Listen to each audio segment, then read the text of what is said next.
Reform. This is a look over Boston, where protesters marched to City Hall demanding cuts to the police department's budget.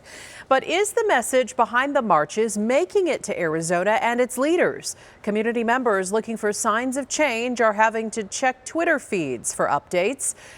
But tonight, ABC 15's Courtney Holmes spoke to a Valley mom who made sure her message was heard.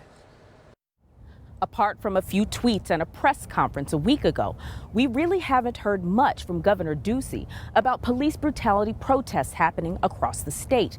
But we did find one group who has spoken to the governor, and they think he's listening. Now they're just waiting for him to take action.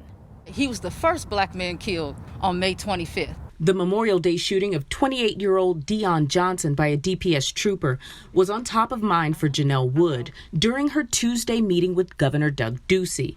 She relayed complaints from Johnson's family that they're being ignored and want to meet with DPS. And what they need is answers. They need a police report. They need the name of the officer who killed her son, shot him, and left him for dead on the ground. Wood founded Black Mothers Forum in 2016, specifically to address police violence. These are our children, they are human beings, and we want our children to be treated just like that. She says State Representative Cesar Chavez told her the voice of black mothers is one that Governor Ducey needed to hear. When she got the chance, Wood didn't hold back. I said, Governor, we need you to say something. I need you to be visible. We have not seen you in our community. Why is that?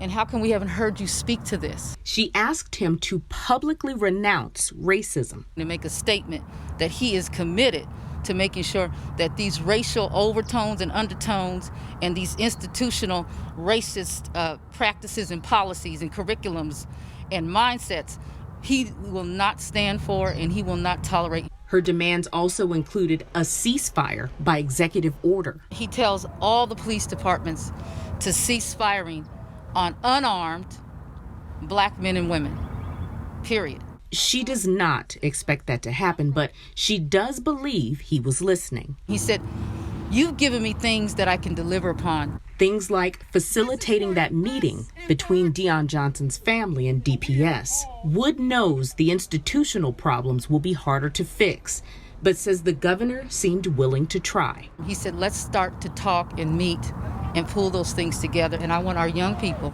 at the table because they're the ones that are being so adversely impacted by a lot of this. Courtney Holmes, ABC 15, Arizona.